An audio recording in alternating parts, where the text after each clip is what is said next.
জার্মানির সশস্ত্র বাহিনীর সক্ষমতা বৃদ্ধিতে বেশ তৎপর দেশটির সরকার।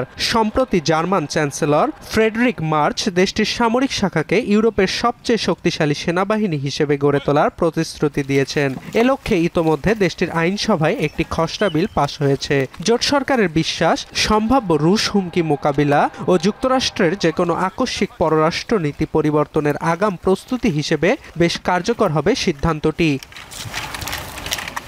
নতুন আইন অনুযায়ী স্বেচ্ছাসেবী ভিত্তিতে সেনাবাহিনীর সদস্য সংখ্যা উল্লেখযোগ্য হারে বাড়ানো হবে। বর্তমানে দেশটিতে 1,80,000 সৈন্য রয়েছে। 2035 সাল নাগাদ তা 2,60,000-এ উন্নীত করা হবে।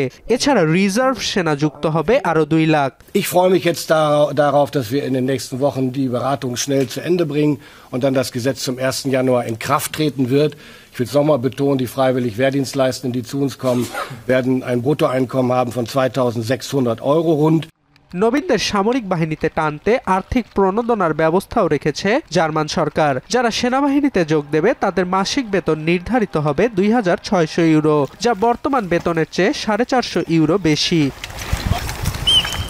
তবে স্বেচ্ছাসেবী ভিত্তিতে নির্ধারিত কোটা পূরণ না হলে প্রয়োজনে বাধ্যতামূলকভাবে সেনাবাহিনীতে যোগদান করানো হবে। আগামী বছর থেকে সব 18 বছর বয়সী তরুণ তরুণীর কাছে সেনাবাহিনীতে যোগদানের আগ্রহের বিষয়ে প্রশ্নপত্র পাঠানো হবে। পুরুষদের ক্ষেত্রে এই প্রশ্নপত্রের উত্তর প্রদান বাধ্যতামূলক বিবেচিত হবে। তবে জার্মান সরকার দেশটির সামরিক শাখাকে নতুন করে ঢেলে সাজাতে চাইলেও বহু বছর ধরে অবহেলার শিকার দেশটির সেনাবাহিনী। 1989 সালে বার্লিন প্রাচীর পতনের পর প্রায় 3 দশক ধরে জার্মানির প্রতিরক্ষা খাতে মোট জিডিপির 2%-এরও কম অর্থ বরাদ্দ ছিল। তবে ইউক্রেন যুদ্ধের পর সামরিক বাহিনী জোরদারে বাড়তি মনোনিবেশ করে জার্মান সরকার।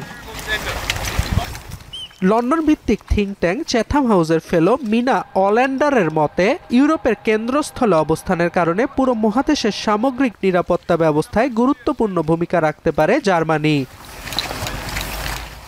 অর্ণব প্রসাদ, এখন বিশ্ব।